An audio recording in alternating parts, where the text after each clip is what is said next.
That being said, we'll get back to National Signing Day. But right now, we got the head coach of UL Lafayette, producer. Turn the Yeah, volume. yeah, guys, how we doing today? There we go. We're doing great on this Thursday, coach. Woo. Man, I'm doing good too, man. Yesterday was a great day for Louisiana. Raging Cajuns got better, able to add a couple more pieces to this class. Certainly excited about the group we signed in December. And the staff did a great job going out and get, a couple more players. And we've got some more work to do, but no, overall it was a really good group and certainly a good time of the year, something to celebrate for sure. Coach, this G man, I'm very curious to know, coming into the situation when you got to Lafayette, knowing the history of the program and just knowing that you recruited Louisiana when you was at Bama and stuff and things of that nature. Did you expect to come in and have so much success this early on at UL, and what went into that whole process of being able to get UL to their first 11-win game season in school history?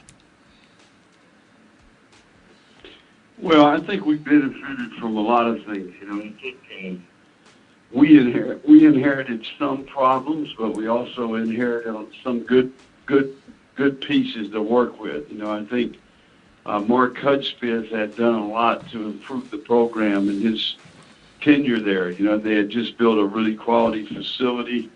I think expectations were higher because of some of the success that he had had.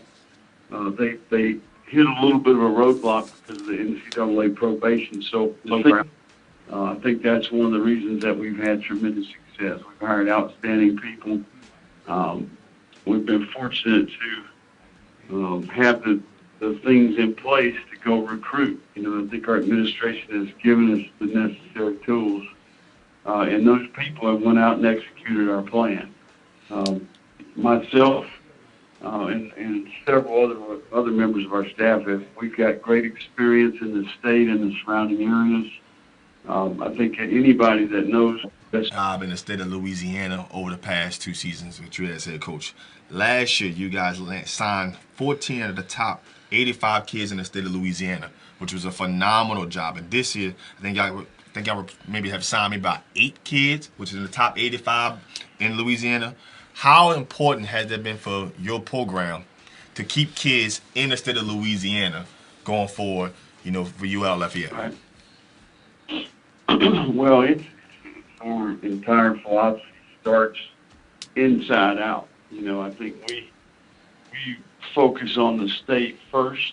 We're getting ready to start our 2021 cycle here when we get back to work on the 11th, and we will evaluate every player in the state before we start even taking a look at the surrounding areas. Our research would say there's 100 Division I players a year in this state alone. And, I think we do a good job of going thorough, start in state. Sometimes we may offer them first. We trust our evaluation process. And I think over time we've been consistent and fair with the coaches and the families. And I think we've developed a little bit of reputation. And it's helped us keep some of the best players in the state here home. And certainly helped our team for sure.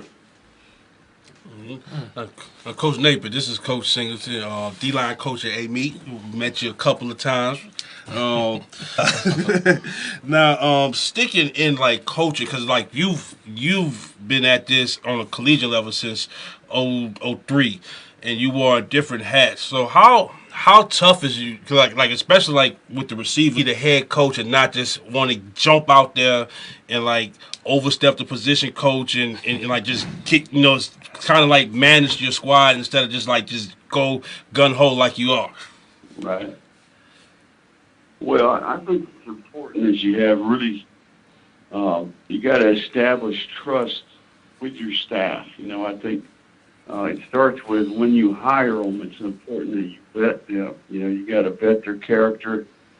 They've got to be really competent in the area that the job they're gonna do for you, and then also, be really familiar with the recruiting footprint. So we've hit a home run. I think that's where I think we've done the best job. We've hired a tremendous group of coaches and support staff, but I think we've got some guidelines, we've got some parameters. We agree that we're going to do it a certain way. I run the offense and I call the plays. I work really closely with Rob Sale, who's our offensive line coach and offensive coordinator. But we've been fortunate to hire some outstanding coaches across the board on defense, on special teams, in the weight room. And I think we got some common, like-minded approach. But we define the role for each person in the organization. And you coach the coaches just as much as you coach the players.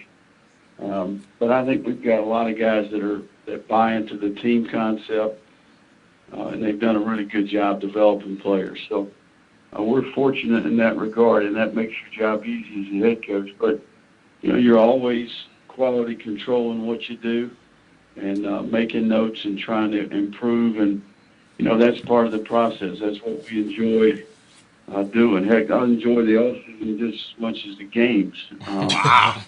And so we're going to go to work on our team. Next Tuesday we'll start our second phase, which is really the beginning of the year, in my opinion. So we'll start our identity program on Tuesday, the 11th, and we'll start seeing what this team is made of. We've got a whole new challenge in front of us. We look forward to that. Coach, I know you come from a family of, your dad's a coach, your mom, is an educator, and you've been around some good programs at Clemson and Bama, and even at Arizona State. What do you contribute? What you think contributed to you being able to take over a program and being able to hire the right type of people inside your program? From player personnel to your analysts to Right. your assistant coaches. I mean, Right. what do you contribute that to be able to hire the right type of people?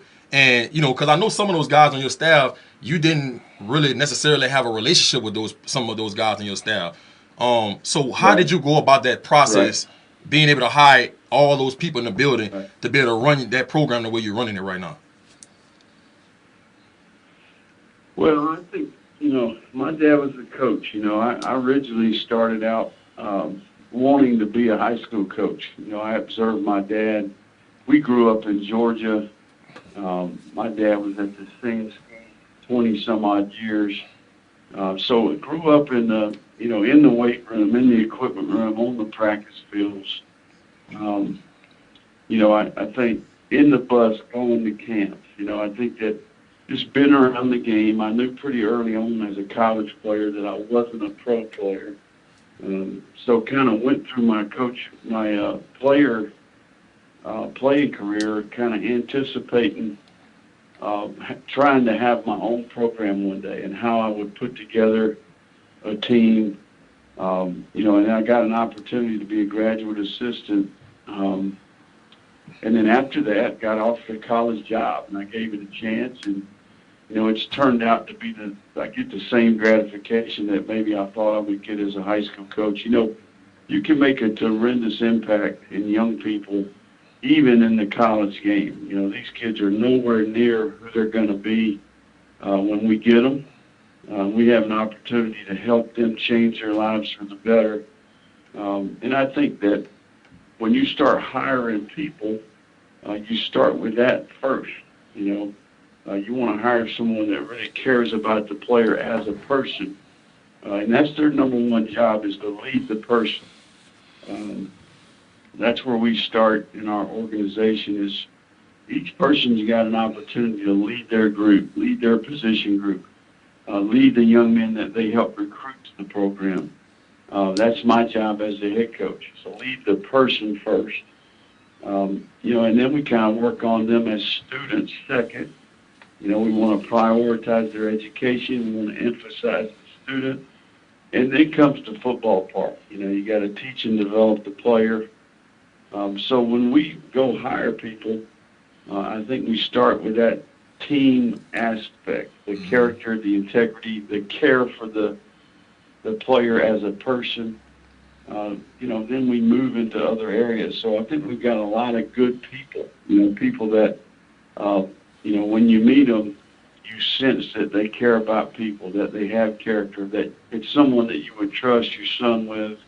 It's someone that you would trust, a player that plays for you, that you care about with. And when you start with that, and then you know, make sure that they can do their job, you know, that they're competent in the area that they've been assigned, I think you end up with really good morale, really good energy, really good chemistry with your staff. I think that's where we're really different than a lot of places. When you come visit our team, when you watch our team, when you watch our staff work, you see a group of people that really care for the players and that really get along and have a ton of fun at work every day. So we start with who they are as people, and I think you know, I think that's helped us, and that's when we've been able to put together a heck of a staff. Hey, Coach, this is Fred. Listen, I got a question for you. You come in as head coach for UL, you go 7-7 your first year. The next year, you hit the wazoo, you hit the shebang, you hit the lottery, Coach. I'm going to just say it like that. You go 11-1. Your first year as head coach, you're averaging 31 points a game. Last year, you averaged 38 points a game, Coach. How do you get the program to not, you know, it's easy when you're coaching, you're trying to get everybody to build up to become successful. But how do you handle success, Coach? Going into next year, how does the program handle success? You are the coach of the year for the Sun Belt. You're 11-1. You're the first time scoring 11 games in school history. How do you get all these kids to buy in that you're the hunted now? You know, you're not the huntee. Everyone's coming for UL now. Right. What are you going to be teaching your kids, you know, and coaching staff of how to handle this now? Because trust me, you guys are the target now for the Sun Belt. Right. Well, I think we've got unfinished business. You know, I think, you know, all 11 of our wins, we won by 10 or more points outside of the ULM game. So, you know, I think that, you know, we dominated some games at times, but there's unfinished business. You know, we won the West 2 years in a row, played in the conference championship game, but there's another level out there. You know, I do think that the key here is that we focus on the process. You know, I think we got to focus on the journey, and that being breaking it up into phases. You know, and really challenging the players to focus on their personal best. That's kind of the approach we take.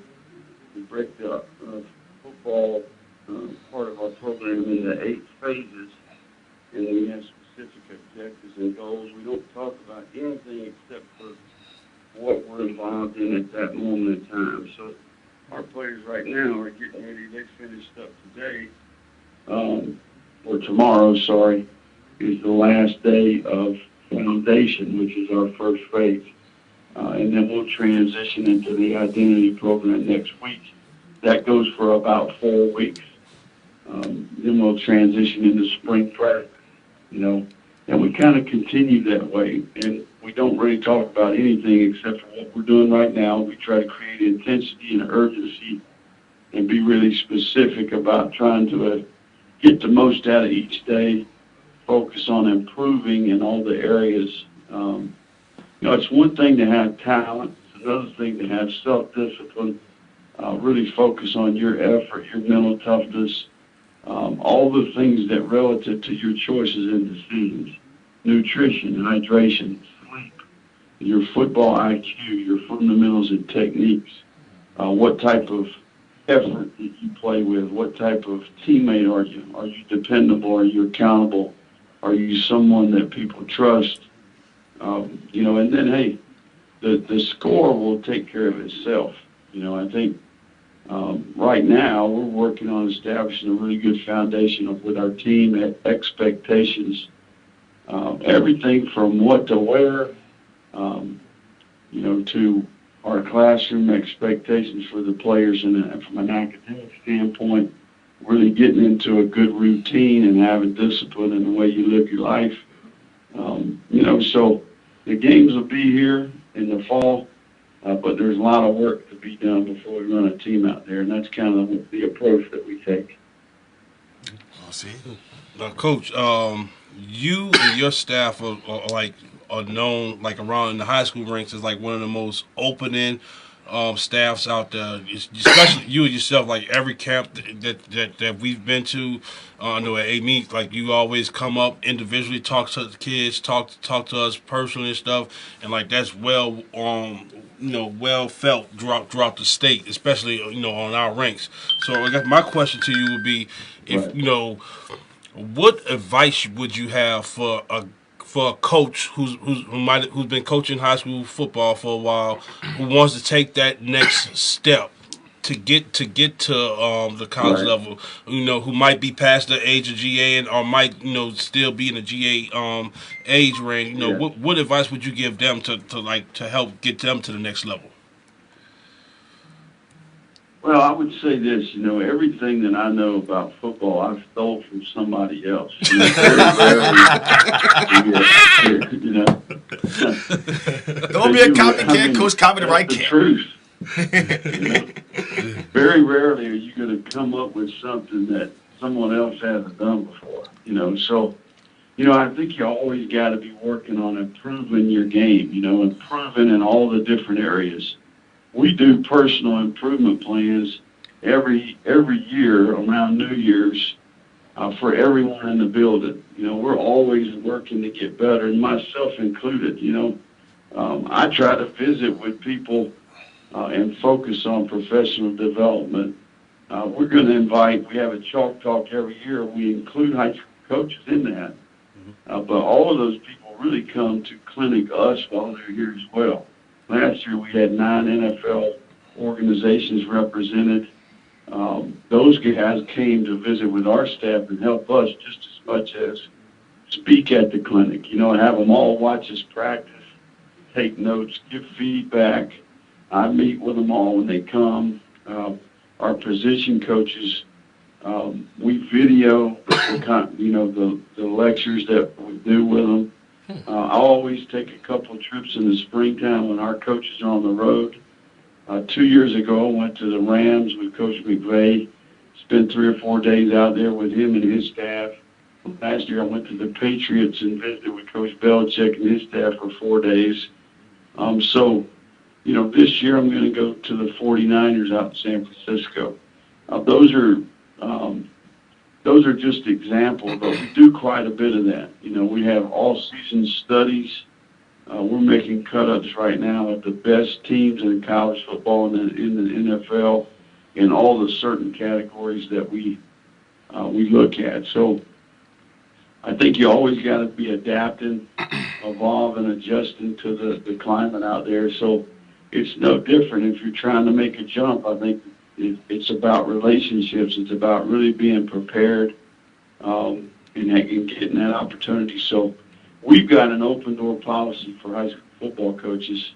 If you want to come, all you got to do is reach out to our assistant coaches, and we'll have a meeting room for you. We'll have cut-ups for you. You can watch us practice. You can sit in on meetings. You can come to our off-season program. It's first come, first served, man. It's a buffet over here, man. You get all you can eat, I think that would be probably a little too much of an ego if I were to say that you guys weren't welcome, because that's the only way I've advanced is by being able to go and study with somebody else. So, it is what it is. I think you got to work hard in this profession to advance. You got to develop a reputation as somebody that can be trusted, and you got to have a certain level of knowledge to get your foot in the door. So I would just say that I'm 40. I've been doing this a long time, but I'm still working to get better, if that makes sense. And if you don't, then you're going to get left behind in a hurry. I see why Coach is averaging 38 points a game. He rubbing elbows with Sean McVay, Bill Belichick. I'm going to talk to Kyle Shanahan next. Sir, Coach, it's a Sun Belt yet.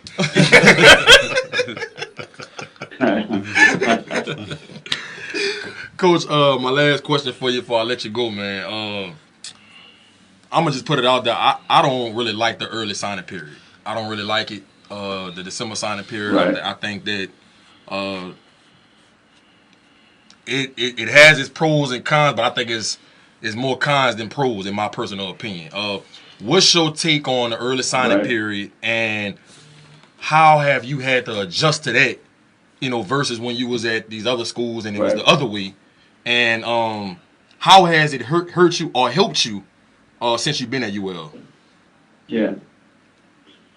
Well, I think I kind of take the philosophy and approach that whether I like it or not, it's the rules, right? So, just tell me the rules, right? I'm a competitor, and we're going to adjust our strategy to the rules. So if we've got an early signing period, we're going to adjust our strategy according to that. I think we've seen positives and negatives to it. I think it's cost us at times, but we've also benefited at times. I don't necessarily have an outspoken opinion about it. And for me, it's just more about, all right, what are the rules here? How do you keep score? Let's adjust how we operate, and let's go try to sign the best group of players that we can to be competitive in our conference. Try to win our league and be the best group of 5 football team in the country. So that's the approach we take. I know that there's certain quality of life things that I think that we benefit from as college coaches. Moving it up, it makes the holiday and the new year a little less stressful. When you're chasing 3 guys instead of 25 guys, if that makes sense. Right. Yeah. Right. But I also know that you get in a hurry, right there at the end, it gets a little bit crowded and there's a lot happening, it's going to speed up the process. I think it's going to create more parity in football because people are going to make more mistakes. They're going to take players they shouldn't take. And that's one of the things that's kind of our philosophy. We're patient with the offers. There's like right now, I don't know, maybe a handful of 2021 offers out there. We're a little bit slow to go there because when we do offer you, we mean business, And, I think the big thing there is you got to be really thorough, because when a young man calls me to commit, I'm taking it if we've offered them, Wow. And I take that very seriously. And, I don't want to be one of those teams that's offering 850 kids and it don't really mean nothing that my assistant coaches are out there offering kids when they know that it's not real. I watch every kid and I make every decision on who gets offered. So, I think there's so many good football players within driving distance. So, for me, it's about if we can't get 25 good players every year here, then we need to get another job, because there's plenty to go around, So I think getting the right ones is important, and I think having a certain level of integrity about how you do business is important. So, that's our approach. We've seen the good and the bad from it, I would say. But the one positive I would say about it is that it alleviates, me waking up at 2:30 in the morning on January 10th thinking that Kyron Lacey's going somewhere else. I know Kyron Lacey's coming to play for UL. And there's several more like that, So we see some advantages to it, but we get it, that there are some disadvantages. But, you got to play the game, Right. We don't get to decide the rules. We just get a chance to compete. Coach, man, I really appreciate you taking time out your busy schedule to call in and have this conversation with us about your program and, recruiting and things of that nature, man. Good luck to y'all going into the spring and into next season. All right, guys. Thanks for having me on, man. You guys are welcome at our place anytime. It's about to be a lot of fun to be a Raging Cajun, man. Come check us out. All right, Coach. coach. All right, Coach. And tell Osiris we looking at him. All right, man. Yeah, that's right. See y'all. All right. All right. Listen, man. Wow. That's Coach Billy Napier. Wow. Now, did he not put some substance on when he offers a kid? Officer kid. Man. Huh? And we were just talking about We're that. just talking about We're it. just talking about that. We're just talking about Real it. substance. He's talking about that. He says if he offers a kid, he means He business. mean business. Mean business. And if a kid calls him and says he wants to commit, I'm taking. I'm taking it. So that means something, and that's why they getting the right type of players. Now speaking of the players.